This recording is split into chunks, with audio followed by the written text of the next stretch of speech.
এরকম ধরনের ফুটেজ আপনারা ন্যাশনাল টিভিতে দেখাচ্ছেন? হ্যাঁ, আরে আপনাদের কোনো মানবিকতা বিবেক বলে কিচ্ছু নেই নাকি? হ্যাঁ, অন্তত জনসাধারণের প্রতি দায়িত্বটা বোঝা উচিত ছিল। কিন্তু স্যার, সাধারণ লোকের কাছে খবর পৌঁছে দেওয়াটাও তো আমাদের দায়িত্ব। ব্যাস ব্যাস, এই দায়িত্বের কথা আপনারা বলবেন না, বুঝেছেন? এই দায়িত্ব পালন করতে গিয়েই তো আপনারা ভুলে যান একজনকে খুন করা হচ্ছে আর আপনারা তার ভিডিও দেখাচ্ছেন, কিন্তু এটা ভেবে দেখছেন না যে ওর মা বাবার কি অবস্থা হবে, ওর স্ত্রীর কি অবস্থা হতে পারে, আর ওর বাচ্চাদের কি অবস্থা হতে পারে। কোনোদিন ভেবেছেন না? ব্যাস, চ্যানেলের টিআরপি বাড়াও, তাহলে আরো টাকা আসবে। স্যার, এতটা ভাবিনি। যখনই ফুটেজ পেয়েছি আমরা। কোথায় পেয়েছো ফুটেজ? কোথা থেকে পেয়েছো ফুটেজটা? স্যার, ওই ফুটেজটা আমি পেয়েছিলাম। কোথা থেকে? কেউ দিয়েছিল আমাকে। কে দিয়েছিল? স্যার, ওটা তো আমি জানি না। তার মানে 2 ঘন্টা আগে আমার একটা আননোন নাম্বার থেকে ফোন এলো। উনি বললেন যে ওনার কাছে নাকি আর্কাইভস কোম্পানির বিরুদ্ধে প্রমাণ আছে, যে কিভাবে শরৎপুরের ওই জমিগুলো নষ্ট করার পেছনে ওদের হাত আছে। তো আপনি দেখা করেছিলেন? স্যার, দেখা করতে তো গেছিলাম, আর অনেকক্ষণ অপেক্ষাও করলাম, কিন্তু কেউ এলো না। তারপর আমি ওখান থেকে চলে এলাম। হ্যাঁ, যখন আমি আমার গাড়ির কাছে এলাম তখন দেখলাম গাড়ির উইন্ডশিপে একটা এনভেলাপ আটকানো আছে। ওই এনভেলাপের ভেতর একটা পেনড্রাইভ ছিল। এই সব ফুটেজ আমি পেনড্রাইভ থেকে পাই। স্যার, এই বাইরে আমি কিচ্ছু জানি না।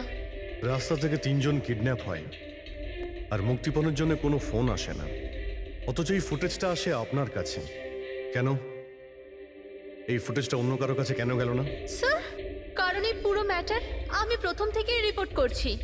আর্কিউভস কোম্পানির জন্য গ্রামবাসীর যত অসুবিধা হয়েছে ওই সব আমি কভার করেছি, আর গ্রামবাসীর পক্ষ আমিই রেখেছি। হয়তো সেজন্যই। তাহলে তোমার এটা মনে হয় যে এই সব কিছুর পিছনে গ্রামবাসীদেরই হাত আছে?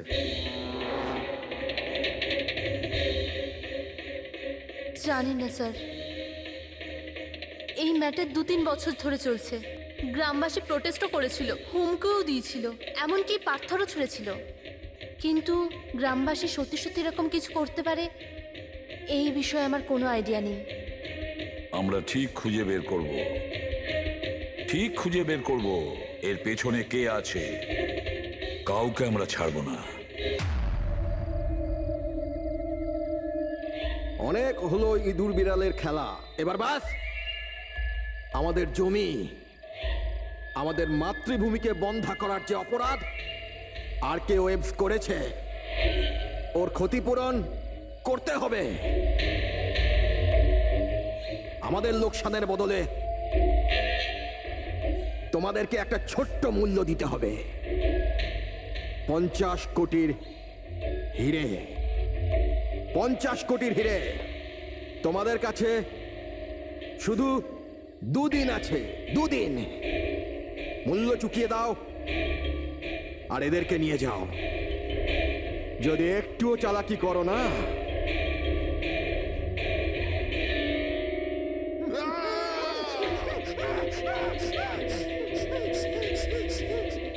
এটা হুমকি নয়, এটা হুঁশিয়ারি।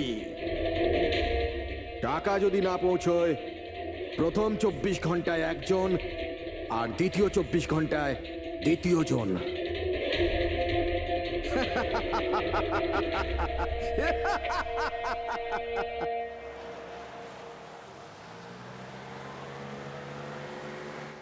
এক ঘন্টার মধ্যে আমরা শরৎপুর ফ্যাক্টরি পৌঁছে যাব। এই দেখো, কালকে গ্রামের লোকজন ফ্যাক্টরিতে আবার ঝামেলা করেছে, পাথরও ছুঁড়েছে আর কিছু লোকদের ক্ষতিও করেছে। এরা কেন বুঝতে পারে না এরা আমাদের সাথে জিততে পারবে না? ফালতু ঝামেলা, এতে তো কিছুই পাওয়ার নেই। হ্যাঁ, যদি মেনে নিত তো লাভ এদেরই হতো। আরে ভাই, আমি তো বলবো এটা বোকা। আরে কোম্পানি এত ভালো সুযোগ দিচ্ছিল, নিয়ে নিতে পারতো। না, নিজেদের জেদে চলবে, আন্দোলন চালিয়ে যাচ্ছে। জানি না কি চায় এরা।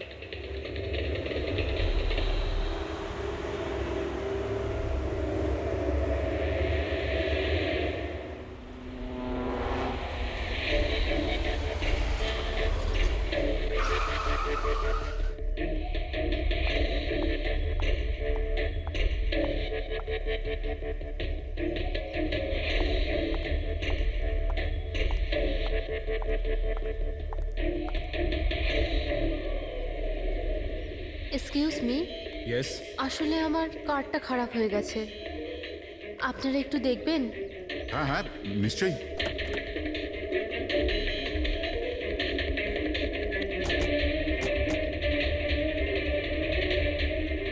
ও এমনিতে আপনি যাবেন কোথায়? আমাদের সাথে চলে আসুন। আই মিন আপনাকে ছেড়ে দিচ্ছি। আর দেখুন, আপনি আপনার গাড়ির একদম চিন্তা করবেন না, ওটা ঠিকঠাকভাবে সার্ভিস সেন্টারে পৌঁছে যাবে। সত্যি? ইয়া।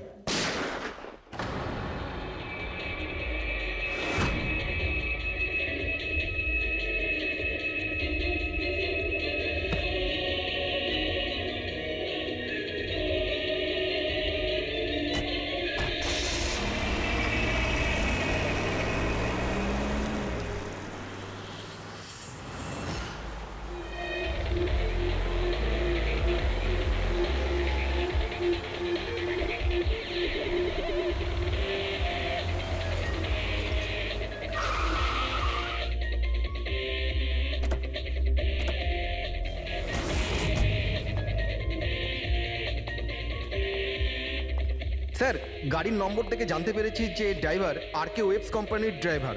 আমরা কোম্পানিকে ইনফর্ম করে দিয়েছি, ওরা এক্ষুনি চলে আসবে। একদম কাছ থেকে গুলি চালিয়েছে, পয়েন্ট ব্ল্যাঙ্ক। এই টায়ারের মার্কস, মনে হচ্ছে এখানে কোনো দ্বিতীয় গাড়ি ছিল। আশপাশটা দেখুন, কিছু পাওয়া যায় কিনা। এর গাড়িটাকে গিয়ে দেখি।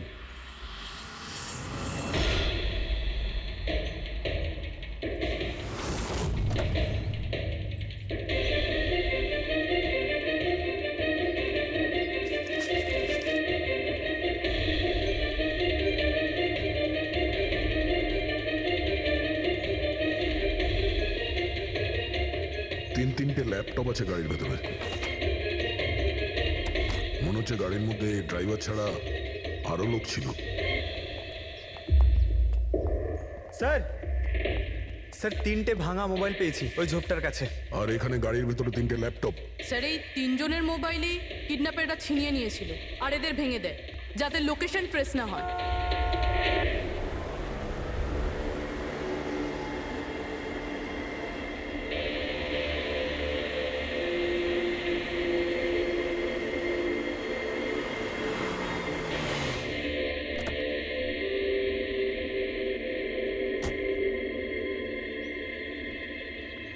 এক্সকিউজ মি,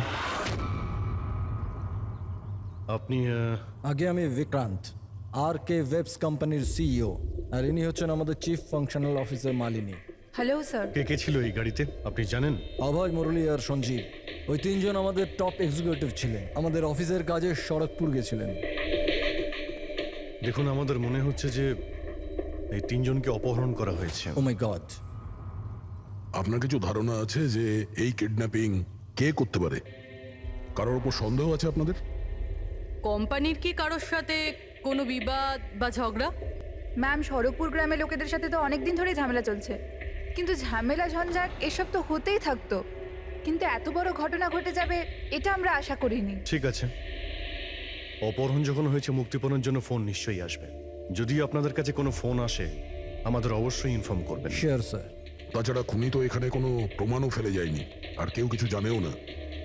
যতক্ষণ না ওরা কল করবে আমরা কিচ্ছু করতে পারবো না। পঙ্কজ, বডিটাকে ফরেন্সিক ল্যাবে পাঠিয়ে দাও। মেসেজ আছে। কিডন্যাপারদের ব্যাপারে জানতে হলে এই লিঙ্কে চেক করুন। অনেক হলো ইঁদুর বিড়ালের খেলা, এবার বাস। আমাদের জমি, আমাদের মাতৃভূমিকে বন্ধা করার যে অপরাধ আর কে ওয়েবস করেছে, ওর ক্ষতিপূরণ করতে হবে 50 কোটির হিরে। তোমাদের কাছে 2 দিন আছে, 2 দিন। যদি একটু চালাকি করো না। স্যার, এ তো ওকে মেরেই ফেললো। স্যার, স্যার এই ভিডিওটা ওরা টিভিতে দেখাচ্ছে। কিন্তু এই ফুটেজ চ্যানেলের লোকেরা পেলো কোথা থেকে? এরকম ধরনের ফুটেজ আপনারা ন্যাশনাল টিভিতে দেখাচ্ছেন? হ্যাঁ, আরে আপনাদের কোনো মানবিকতা, বিবেক বলে কিচ্ছু নেই নাকি? হ্যাঁ, অন্তত জনসাধারণের প্রতি দায়িত্বটা বোঝা উচিত ছিল। কিন্তু স্যার, সাধারণ লোকের কাছে খবর পৌঁছে দেওয়াটাও তো আমাদের দায়িত্ব। ব্যাস ব্যাস, এই দায়িত্বের কথা আপনারা বলবেন না, বুঝেছেন? এই দায়িত্ব পালন করতে গিয়েই তো আপনারা ভুলে যান। একজনকে খুন করা হচ্ছে আর আপনারা তার ভিডিও দেখাচ্ছেন, কিন্তু এটা ভেবে দেখছেন না যে ওর মা বাবার কি অবস্থা হবে, ওর স্ত্রীর কি অবস্থা হতে পারে, আর ওর বাচ্চাদের কি অবস্থা হতে পারে। কোনোদিন ভেবেছেন? না। ব্যাস, চ্যানেলের টিআরপি বাড়াও, তাহলে আরো টাকা আসবে। স্যার এতটা ভাবিনি, যখনই ফুটেজ পেয়েছি আমরা। কোথায় পেয়েছো ফুটেজ?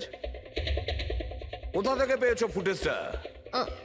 স্যার ওই ফুটেজটা আমি পেয়েছিলাম। কোথা থেকে? কেউ দিয়েছিল আমাকে। কে দিয়েছিল? স্যার ওটা তো আমি জানি না। তার মানে 2 ঘন্টা আগে আমার একটা আননোন নাম্বার থেকে ফোন এলো।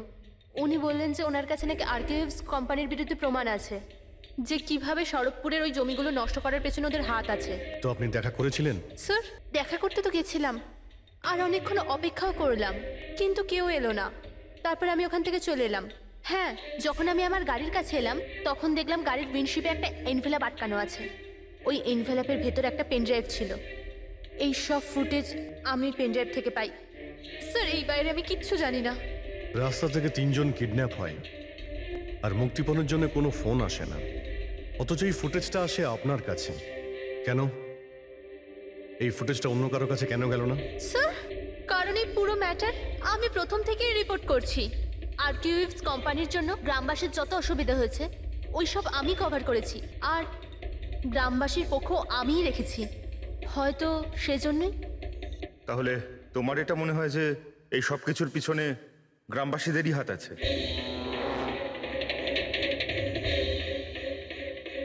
জানি না স্যার, এই ম্যাটার 2-3 বছর ধরে চলছে। গ্রামবাসী প্রোটেস্টও করেছিল, হুমকিও দিয়েছিল, এমনকি পাথরও ছুঁড়েছিল। কিন্তু গ্রামবাসী সত্যি সত্যি এরকম কিছু করতে পারে এই বিষয়ে আমার কোনো আইডিয়া নেই। আমরা ঠিক খুঁজে বের করব, ঠিক খুঁজে বের করব এর পেছনে কে আছে। কাউকে আমরা ছাড়বো না।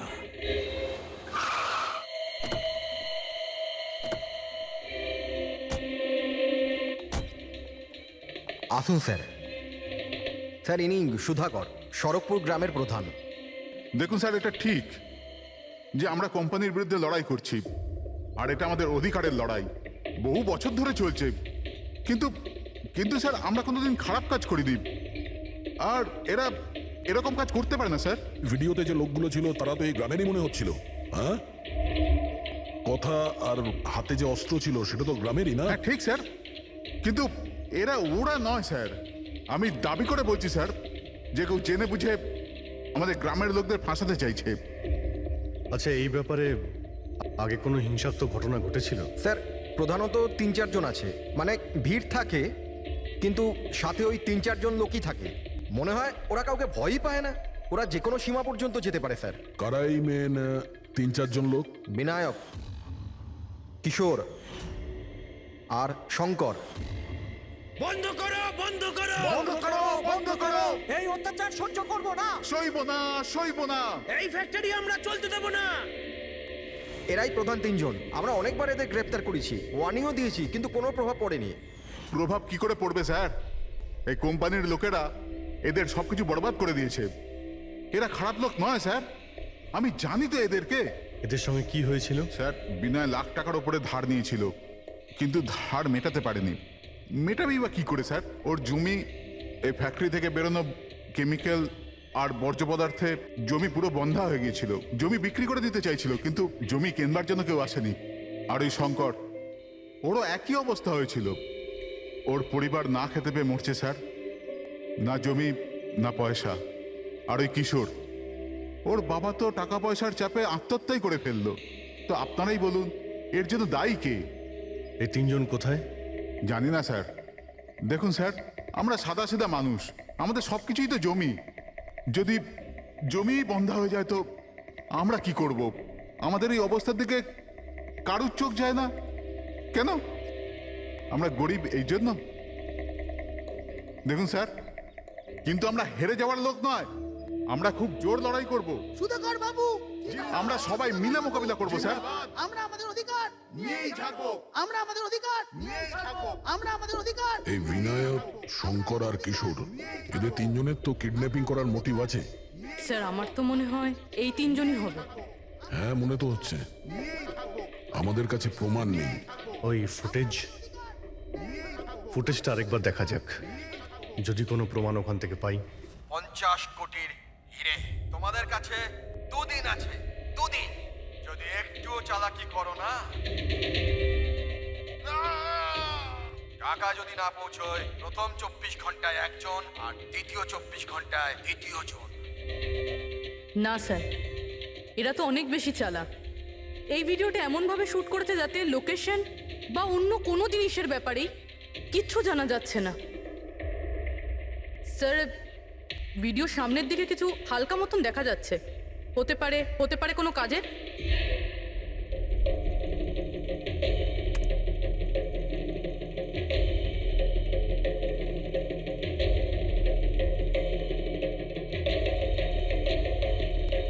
পাথর, একটু স্টপ করো, জুম করো।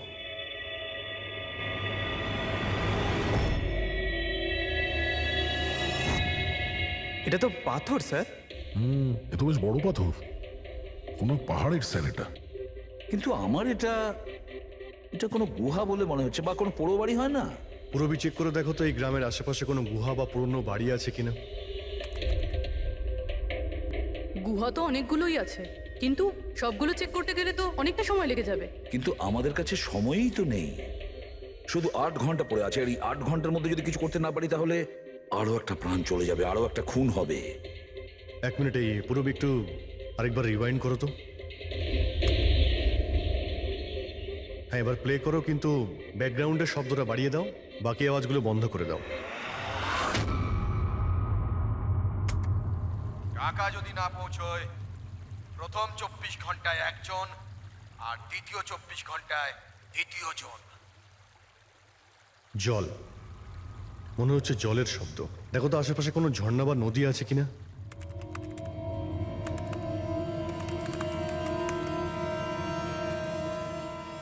ইয়েস স্যার, একটা নদী তো আছে।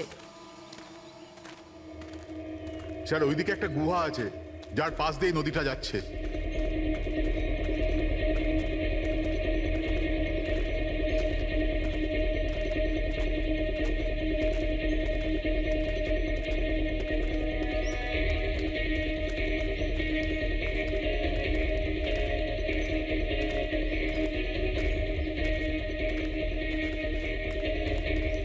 স্যার, ওই যে গুহা, ওই দেখুন। ঠিক আছে, আপনারা এখানেই দাঁড়ান।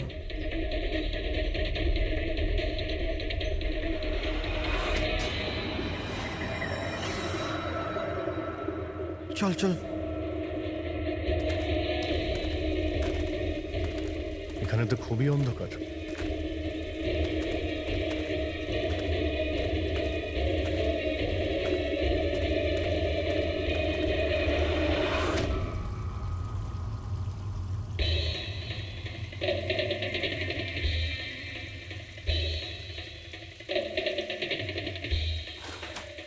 ঠিক জায়গাতে এসেছি, কিন্তু আসতে দেরি হয়ে গেছে।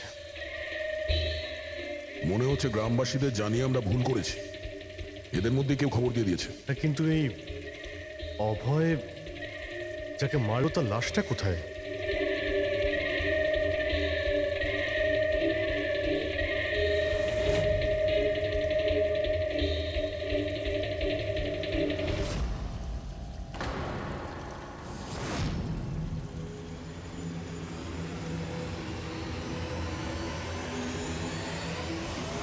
ও নো, অভয় এ তো মারা গেছে। কিন্তু এটা কি 6 PM? স্যার, আমার মনে হয় যে আমাদের কাছে আর কোনো উপায় নেই।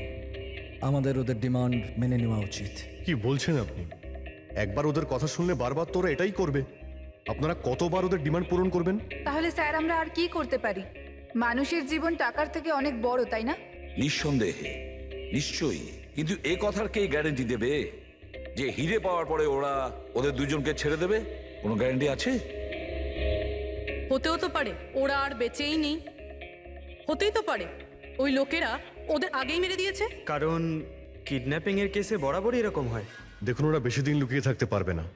গতবার তো ওদের কাছে আমরা পৌঁছেই গিয়েছিলাম, ব্যাস একটু দেরি হয়ে গিয়েছিল। স্যার কিন্তু এই কথা কি গ্যারেন্টি আছে যে এইবার দেরি হবে না? যারা কিডন্যাপ হয়েছে তারা আমাদের সাথে কাজ করতো। তাদের ফ্যামিলিজকে আমরা কি জবাব দেব যে আমরা মেনে নিয়েছি ওরা মারা গেছে তাই আমরা পয়সা দিতে চাইছি না? এনার পরিচয়? স্যার এ হলো প্রীতি, আমাদের কোম্পানির পিআর হেড। স্যার আপনিই বলুন যে কোম্পানির এমপ্লয়িজরা কোম্পানির দায়িত্ব নয়, ওরা কোম্পানির কাজে গেছিল, সেখানে গিয়ে ওরা সমস্যায় পড়েছে।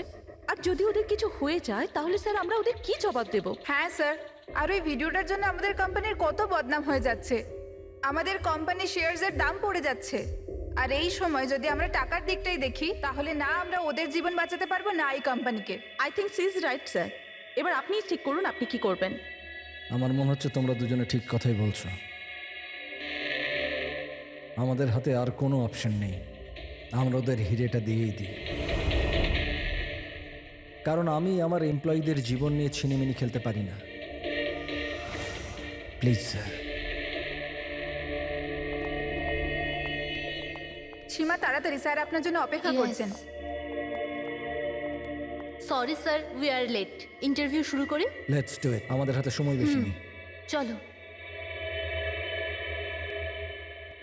আরকেওএফস কোম্পানির সিইও মিস্টার বিক্রম খুবই ইম্পর্টেন্ট অ্যানাউন্সমেন্ট করতে চলেছে। আসুন ওনার সাথে কথা বলি। মিস্টার বিক্রম, আপনি এত আর্জেন্টলি কেন ডাকলেন? আমরা কিডন্যাপার্সদের সমস্ত ডিমান্ড মেনে নিচ্ছি, শুধু ওদের কাছে আমাদের একটাই রিকোয়েস্ট, ও আমাদের এমপ্লয়িজদের কোনো অসুবিধা যেন না করে, ওদের কোনো রকমের কোনো ক্ষতি যেন না করে। Please, it's a request. দেখুন স্ক্রিনে যে নাম্বারটা ফ্ল্যাশ করছে সেই নাম্বারে কিডন্যাপার্সরা আমার সাথে যোগাযোগ করে হিরে কখন কিভাবে দিতে হবে সেটা আমাদের বলতে পারে। But again I would like to request one thing, please don't harm my employees. Thank you so much. Thank you. এক্ষুনি আপনারা আরকেওএফস কোম্পানির সিইও মিস্টার বিক্রমের কথা শুনলেন। উনি কিডন্যাপারদের ডিমান্ড মেনে নিয়েছেন। উনি কিডন্যাপারদের আপিল করেছেন যেন ওনার লোকেদের ছেড়ে দেওয়া হয়। আর এদিকে সিআইডি এই আশঙ্কা করছেন যে কিডন্যাপারটা ওদের লোকেদের আগেই মেরে দিয়েছে। এই খবরের আপডেটের জন্য সঙ্গে থাকুন আমাদের সাথে। চলুন স্যার।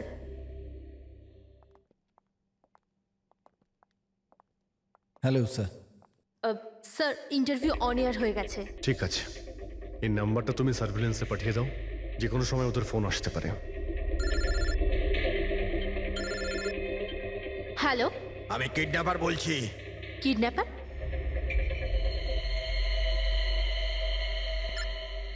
শোনো, ওই যে হিরে আছে না, ওটা তুমি নিয়ে আসবে। এখানে তোমাকেই আসতে হবে, তাও একা। আমি? আমি কেন? হ্যাঁ তুমি।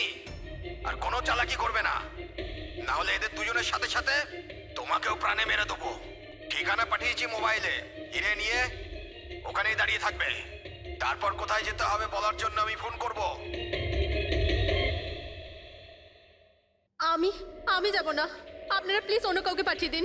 দেখো ভয় পেও না, তোমার কিচ্ছু হবে না, আমরা আছি তো। দেখো আমাদের ওই দুজন এমপ্লয়ির প্রাণ তো তুমিই বাঁচাতে পারো, আমাদের হাতে দ্বিতীয় কোনো রাস্তা নেই।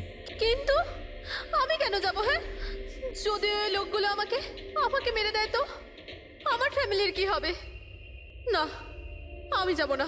আমি বলছি তো তোমার কিচ্ছু হবে না, জাস্ট রিল্যাক্স, ওকে? এই ট্যাবলেটটা খেয়ে নাও, এতে তোমার স্ট্রেস কম হবে। নাও।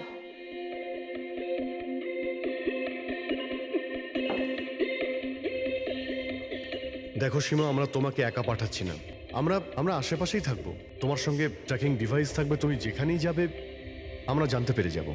না স্যার, আপনারা কি শুনেননি ওরা কি বলেছিল? যদি আমি কোনো চালাকি করার চেষ্টা করি তো ওরা আমাকে মেরে ফেলবে। স্যার ও একদম ঠিক কথা বলছে, এও মারা যাবে আর ওর সঙ্গে আমার দুজন এমপ্লয়িও মারা যাবে। স্যার ওরা যে ডিমান্ড করছে আমাদের মেনে নেওয়া উচিত, আমাদের হাতে আর অন্য অপশন নেই স্যার। আমি অন্তত কাউকে মরতে দেখতে পারি না। আপনারা খুব বড় ভুল করছেন।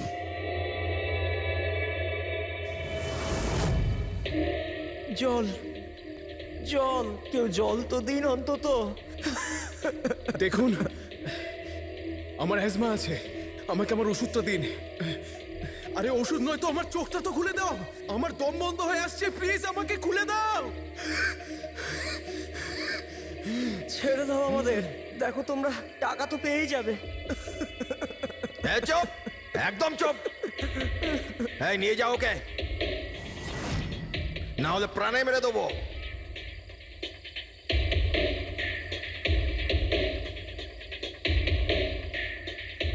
জল খাবি না? জল চাই, এনে। আরে আরে কেউ আমাকে ওষুধ তো দাও।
হ্যালো,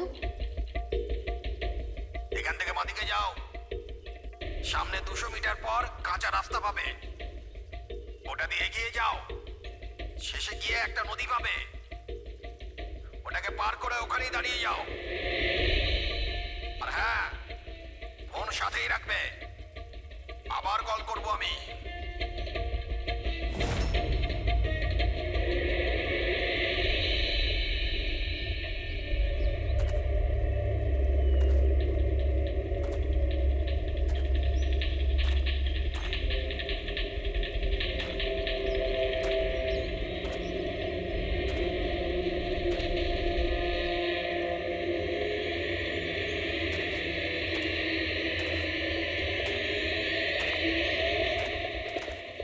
এই সীমার গল্পটা তো এই কেসে নতুন মোড় নিয়ে এলো। তবে পুরবি তোমার আইডিয়া তো কামাল করে দিয়েছে। স্যার, বলো পুরবি। স্যার একটা ক্লু পেয়েছি। কি? এই সীমা এমনি এমনি নিউজটা কভার করছিল না, আসলে এ ওই গ্রাম থেকেই বিলং করে। কি? হ্যাঁ স্যার, পড়াশোনা শেষ করার পর এ শহরে চলে আসে, কিন্তু এর পরিবার এখনো ওই গ্রামেই আছে। আর এই ফ্যাক্টরির জন্যই ওদের অনেক লোকসান হয়েছে। কিন্তু সীমা তো এই কথাটা আমাদের বলেনি। হ্যাঁ স্যার, এরকম তো কোনো কথাই বলেনিও। সেটাই তো। তার মানে স্যার এই সীমারও তো মোটিভ ছিল এসব ঘটনায় জড়িত হওয়ার জন্য। হ্যাঁ, হতেই পারে। ওই পেন ড্রাইভটা ওই পেয়েছিল, ওই কিডন্যাপাররা ফোন কলে ওকেই করেছিল। হ্যাঁ স্যার, আর কিডন্যাপাররাও হিরে পৌঁছানোর জন্য ওকেই বেছে নিয়েছিল। ওই সীমাকে কোথাও একা যেতে দেওয়া যাবে না, ওর ওপর কড়া নজর রাখতে হবে, এমন ভাবে যাতে ও কোনো মতেই বুঝতে না পারে, ও যেন কোনোভাবে জানতে না পারে। আর না ওই কিডন্যাপারদের। হ্যাঁ,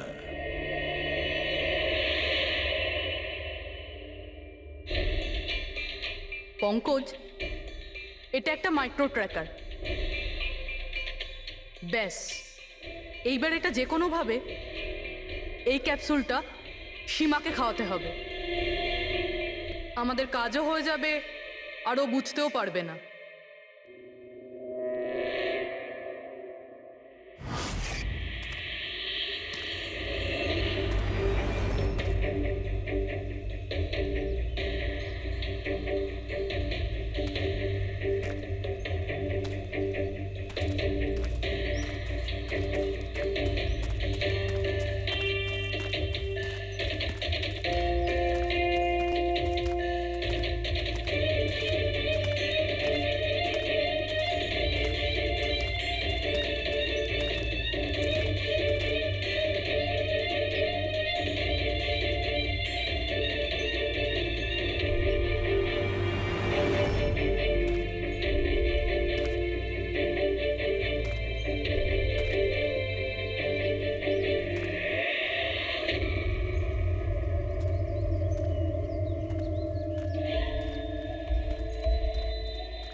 ও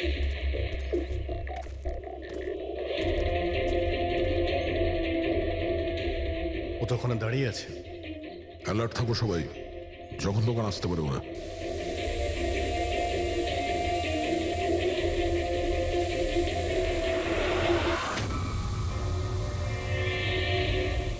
ড্রোন?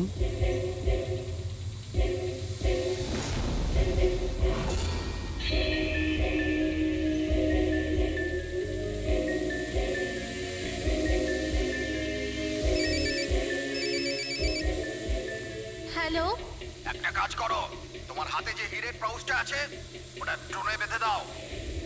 কিন্তু যেটা বলেছি ওটাই করো, বেশি নাটক নয়, তাড়াতাড়ি করো।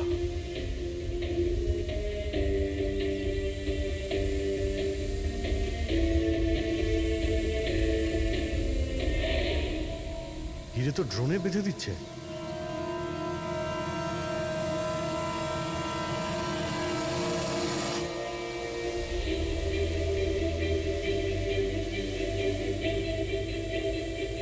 এ তো চলে যাচ্ছে। আরে ভাই, চলে গেলে কিছুই করতে পারবো না।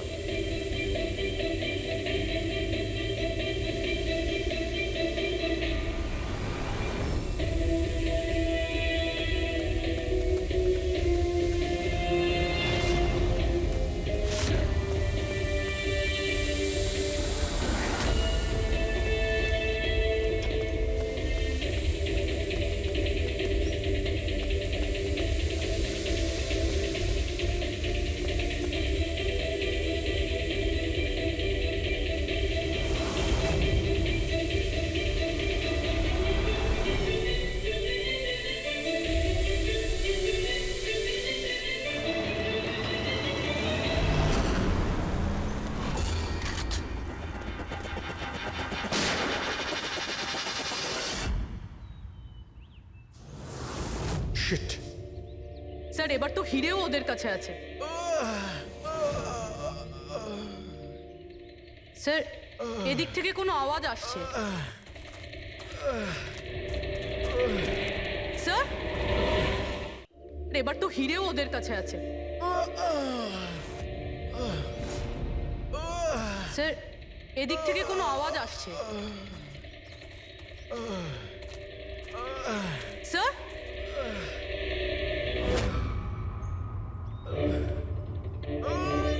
সঞ্জীব,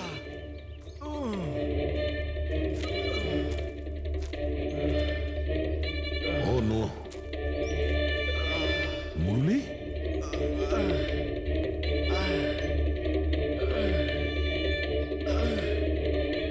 জাকির অন্তত বেঁচে তো আছে, মনে হচ্ছে যাওয়ার সময় ফেলে দিয়ে গেছে। হ্যাঁ মিস্টার বিক্রান্ত, এই সঞ্জীব আর মুরলি এদেরকে আমরা পেয়ে গেছি, কিন্তু ওদের দুজনের অবস্থা খুব খারাপ। আপনারা একটা কাজ করুন, আমাদের কোম্পানির গেস্ট হাউস পাশেই আছে, ওদের ওখানে নিয়ে আসুন। সমস্ত মেডিকেল ফ্যাসিলিটিস ওদের ওখানেই দেওয়া হবে। ঠিক আছে। স্যার এই সঞ্জীব আর মুরলি, কমপক্ষে এদের জীবনটা তো বেঁচে গেল। হ্যাঁ, কিন্তু ওরা কারা ছিল? কারা ছিল ওরা? একজনকে মেরে ফেলেছে ওরা, 50 কোটি টাকার হিরে চুরি করেছে, প্রায় ধরা পড়ে গিয়েছিল কিন্তু ফসকে বেরিয়ে গেল। আর আমরা কোনো সূত্রই পেলাম না, একটাও সূত্র পেলাম না। রবি কিছু জানতে পারলে যে এই তিনজন লোক বিনায়ক, শঙ্কর আর কিশোর এই দুদিন কোথায় ছিল? স্যার পুলিশ ওদের ওপর নজর তো রেখেছিল, কিন্তু স্যার এই বিনায়ক এ কিছুক্ষণের জন্য উধাও তো হয়েছিল। আচ্ছা, কোথায় গিয়েছিল কেউ জানে না। কিন্তু এই কাজটা গ্রামের লোকেদের হবে এটা মনে হচ্ছে না। গ্রামের লোকেরা কি এইসব ইউজ করতে পারবে? মানে এই ড্রোন এগুলো ইউজ করা? অভিজিৎ, আজকাল এই ড্রোন কেনাটা কোনো ব্যাপার না, ইন্টারনেটে পাওয়া যায়, যে কেউ কিনতে পারে স্যার। যাই হোক, পঙ্কজ তো গেস্ট হাউসে আছে, একবার যদি সঞ্জীব আর মুরলির জ্ঞান ফিরে আসে পুরো ব্যাপারটাই পরিষ্কার হয়ে যাবে। সঞ্জীব আর মুরলি, এবার আমাদের সবকিছুই ওই সঞ্জীব আর মুরলির ওপর রয়েছে।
স্যার আমি এরা চেঁচানোর শব্দ শুনে আমি এখানে এলাম আর এখান থেকে কাউকে পালাতে দেখলাম।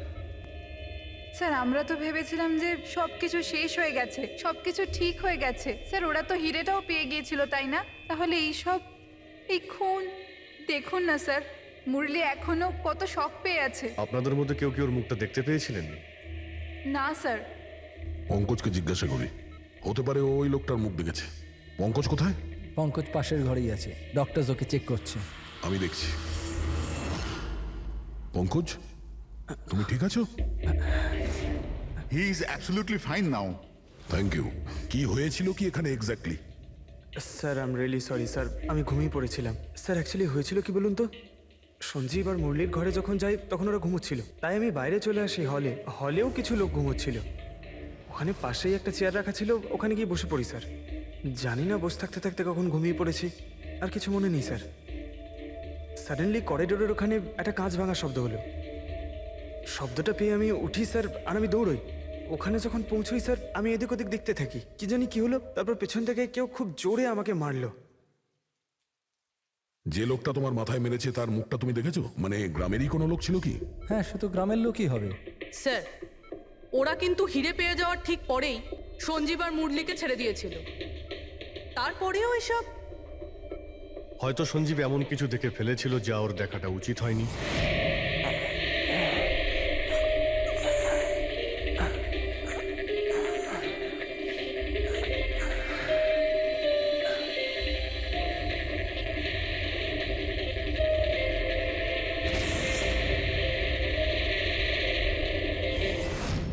ওদের বিপদ হতে পারতো, সেই জন্যে। স্যার সঞ্জীব যদি এরকম কিছু দেখেই ফেলে, তাহলে সঞ্জীবকে আগেই কেন মেরে ফেললো না? তখন মারতে পারেনি বলেই তো এখন মেরে গেল। সমস্ত রুম বন্ধ ছিল তো খুনি কাঁচ ভেঙে ভিতরে ঢুকেছিল না?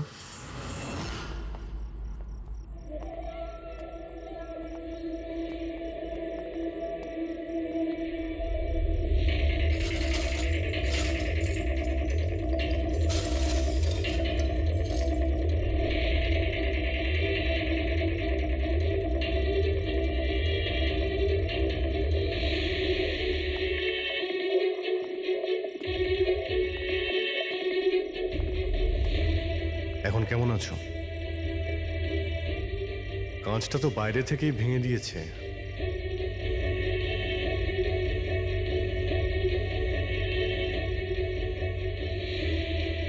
দয়া,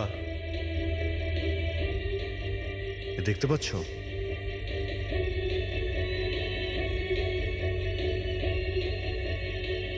এটাই ব্যাপার। মেরে দিয়েছে, সঞ্জীবকে মেরে দিয়েছে, আর এরা আমাকেও ছাড়বে না। কিচ্ছু হবে না তোমার। যদি মারতেই হতো তোমাকে তাহলে ও ওখানেই মেরে দিত। সঞ্জীবের কাছে শেষবার কে গিয়েছিল? আগে আমি গিয়েছিলাম, প্রায় 1টার সময় ওর জ্ঞান ফিরেছিল কিছুক্ষণের জন্য। আর জ্ঞান ফিরতেই ও প্রীতির সাথে কথা বলতে চাইছিল। তো আপনি কথা বলেছিলেন? হ্যাঁ স্যার, যখন ডক্টর আমাকে বললেন তখন আমি ওনার সাথে কথা বলতে গেছিলাম স্যার। ও যত তাড়াতাড়ি সম্ভব ওর নিজের ফ্যামিলির কাছে যেতে চাইছিল। আমি ওকে বললাম যে কাল সকালের মধ্যেই ব্যবস্থা করে দেব। তারপর তো ঘুমিয়ে পড়েছিল স্যার। আমারও এখানে একটু চোখ লেগে গেছিল। হ্যাঁ স্যার, প্রায় রাত 3টে নাগাদ ওর ঘর থেকে চিৎকারের আওয়াজ এলো। ওখানে পৌঁছে দেখি স্যার কোনো গ্রামের মানুষ আমার পাশ দিয়ে তাড়াতাড়ি পালিয়ে গেল। ও, তো কেউ কাঁচ ভেঙে ভিতরে ঢোকে, জানালার কাঁচ বাইরে থেকে ভেতরের দিকে পড়ে, কিন্তু যদি কেউ বাইরে থেকে ভিতরে ঢোকে তো তার পায়ে লেগে কাঁচের টুকরোগুলো একটু সামনের দিকে আসা উচিত ছিল। কিন্তু অদ্ভুত ব্যাপার এটাই যে কাঁচের টুকরো আমরা সামনে পাইনি, আমরা শুধুমাত্র জানালার কাছেই দেখলাম। জানেন কিভাবে? ওটা এইভাবে যে কেউ জানলা থেকে ভেতরে আসেইনি, সির্ফ কাঁচ ভেঙে জানলার ও ওখান থেকে পালিয়ে গেছে। এ কিরকম কথা বলছেন আপনারা? যদি কেউ রুমের ভিতরে নাই আসে তাহলে সঞ্জীবের খুন হলো কি করে? করেনি, খুন সে করেনি। প্রীতিদেবী, আমি আপনাকে একটা প্রশ্ন করব। যদি কেউ বাইরে থেকে ভিতরে না আসে, তাহলে রাত 3টের সময় আপনি কাউকে ভিতর থেকে বাইরে যেতে কি করে দেখলেন? তুমি ওই খুনিকে দেখোইনি, সেটা এই জন্যেই যে ওই খুনিটা আর কেউ ছিল না, তুমি নিজে ছিলে। প্রীতি, সঞ্জীব যখন আমাকে দেখা করার জন্য ডাকলো তখন ও খুব চিন্তিত ছিল। তখন ও আমাকে বলল যে গুহার মধ্যেও কিছু দেখেছিল।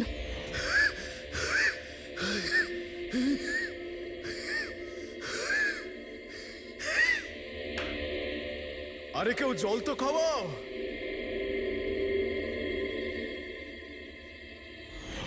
এসব কি বলছো তুমি? এরকম কিচ্ছু নয় স্যার। এটাই সত্যি, আর এখন মিথ্যে কথা বলে কোনো লাভ নেই। সঞ্জীব সত্যিটা জেনে গেছিল যে মুরলি কিডন্যাপ হয়নি, বরং ও নিজেই এই প্ল্যানের সাথে যুক্ত ছিল। ও গিয়ে পুলিশকে সমস্ত কথা বলে দিতে চাইছিল। আমি ওকে বললাম আমরা কাল সকালে গিয়ে মিডিয়া আর পুলিশকে সব কিছু বলে দেবো, আর ও গিয়ে শুয়ে পড়লো। ও বেচারি জানতোই না যে ওই মুরলির সাথে তুমিও এই ঘটনায় যুক্ত ছিলে। স্যার, আমাদের প্ল্যান একদম পারফেক্ট ছিল। 50 কোটি টাকার হিরে আমাদের পকেটে ছিল, আর কেউ কিছু জানতো না। কিন্তু সঞ্জীব শেষ মুহূর্তে সব কিছু বিগড়ে দিতে চাইছিল। তাহলে আমি কি করতাম স্যার? এই জন্য যাদের দিয়ে আমি কিডন্যাপিং এর নাটক করিয়েছিলাম, ওদের মধ্যে একজনকে আমি আবার ডেকে পাঠিয়েছিলাম, আর ওকেই বলেছিলাম জানলার কাজটা বাইরে থেকে ভেঙে দিতে, যেটা দেখে মনে হয় যে গ্রামের লোকেরা বাইরে থেকে এসে ভেঙেছে। আর এখানে মুরলি সঞ্জীবকে খুন করে। অপরাধী যতই চালাক হোক না কেন, একটা ভুল অবশ্যই করে, আর সেই ভুল যা তাকে জেলের গরাদের পিছনে নিয়ে যাওয়ার জন্য যথেষ্ট হয়। যেমন তোমরা এবার তোমাদের বাকি জীবন কাটবে জেলের ভিতরে।